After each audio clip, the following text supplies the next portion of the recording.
Hi everyone! Welcome back to my channel. Shout out sa lahat na nagmamahal kay Reyna, mapa-individuals man OFWs, mga senior citizens at mga iba't ibang sponsors at mga grupo na nagmamahal kay Reyna. Mabuhay po tayong lahat. Mga ka-Reyna, napakaraming usapin ngayon ng mga iba't ibang grupo na medyo nga hindi nagkakaunawaan. Ano ang masasabi nyo sa usaping ito?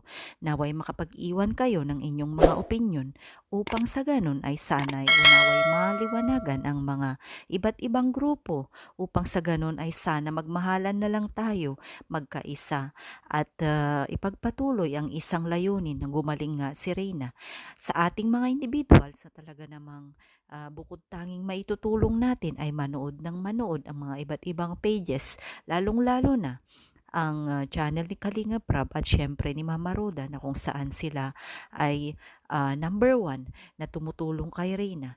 Kaya naman mga ka-Reyna, ano ang masasabi nyo sa usaping ito? Para sa akin, kung ano man ang meron ng mga iba't ibang grupo, sana ay irespeto natin. At kung ano man ang kanilang pakulo, ay siguro po wala na po tayo doon. At naway mga grupo na may mga iba't ibang members, sana maunawaan po natin ang lahat ng ating layunin na nagkakaisa nga para kay Reyna. Kaya naman, magkaisa na lang po tayo, magmahalan katulad ng pagmamahal natin kay Reyna.